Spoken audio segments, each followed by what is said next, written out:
It seems as though we're not getting a Christmas update for Gran Turismo 7.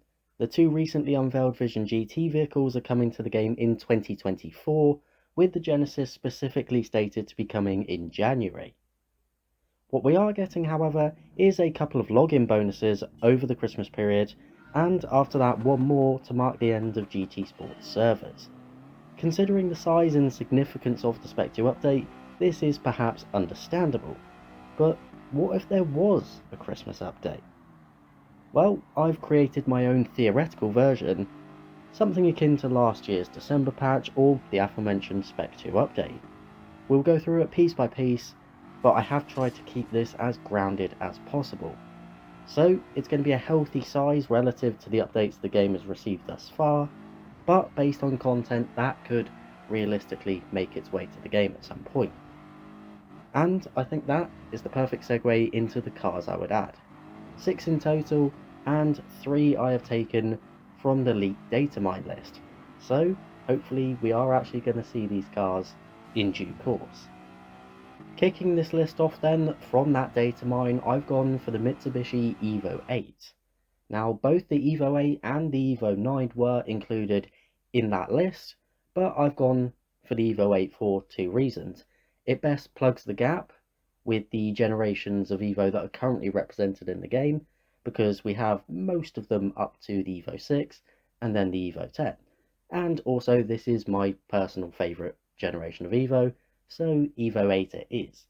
It's the 2004 model that's in the datamine, one that was in the previous Gran Turismo games, so just a standard GSR, 280 or 300 horsepower.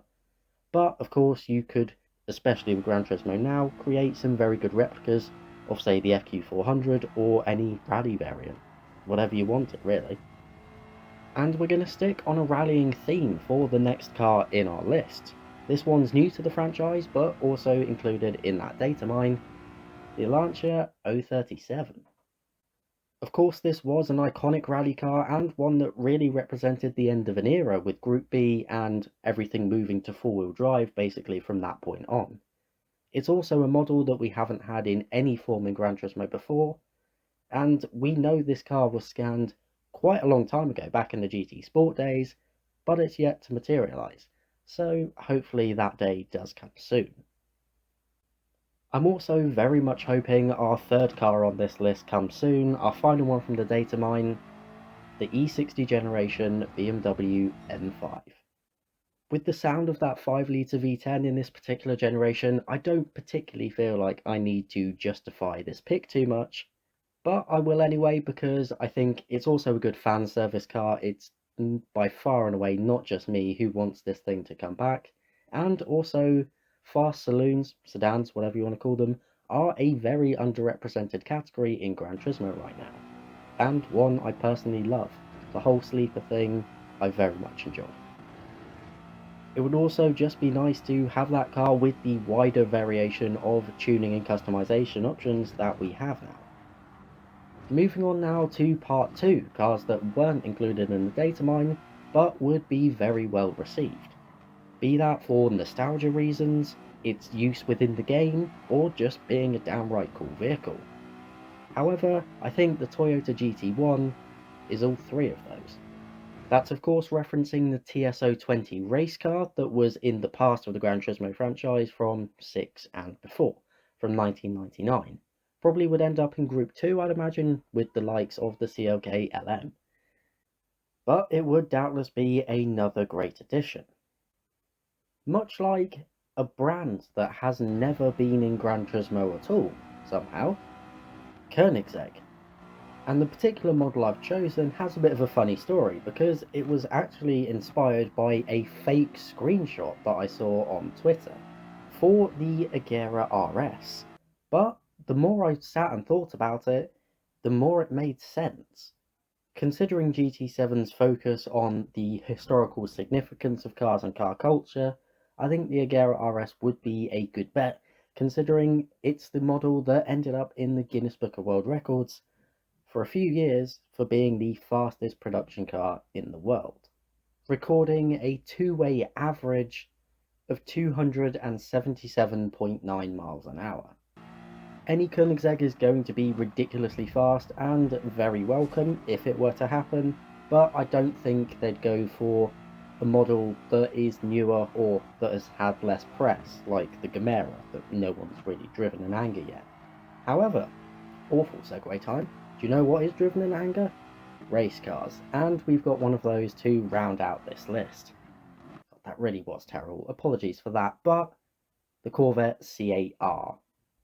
Up-to-date Group 3 machinery is a class of car that's been clamoured for by certain members of the community, and of course the Corvette C8R would fit into that category just perfectly.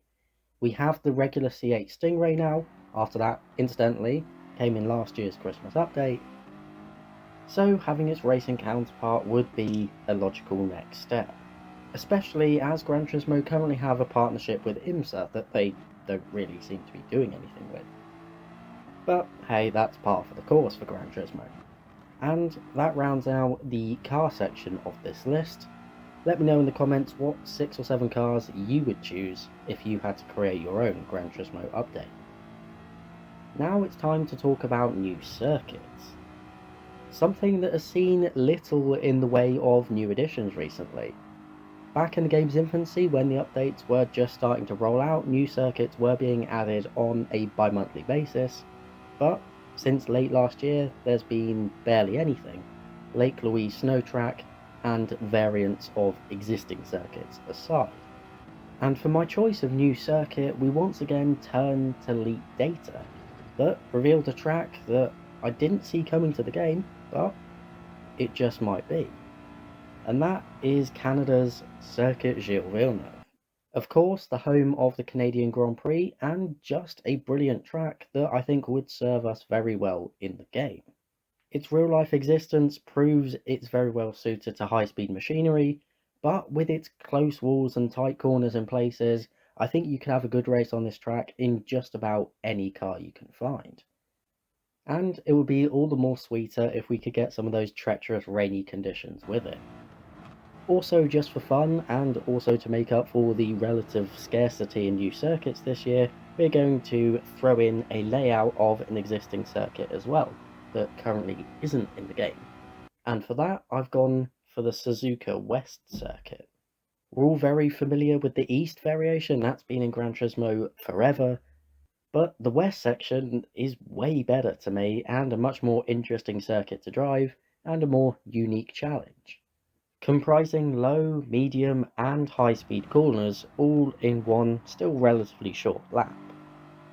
So that's both new cars and new circuits discussed, but my fan service does not end there, because these updates come with new scapes and, actually importantly, new events. And there's one particular type of event that has been heavily requested and is yet still absent from the game, despite surely not being that hard to implement. Endurance races. These could take multiple forms like the old Gran Turismo classics, like say the Tsukuba 1000 kilometers, or your classic time-based ones like the 12 hours of Spa, 24 hours of Le Mans, whatever. They could easily be implemented within the menu book system, or just be events playable in the world circuits, and hopefully come with some pretty hefty rewards, both monetary and prizes. Maybe a 6-star roulette ticket, but a special one that just spins all the 20 million credit cars as some big finale for the game, and some proper sense of progression that has been missing to properly invoke those GT4 or GT5 career mode memories. That would be a very good finale for the game, and it also serves as the finale for this video. So let me know what you think, what you want in a future Gran Turismo update, and that's going to be it from me. So thank you very much for watching, and have a good day.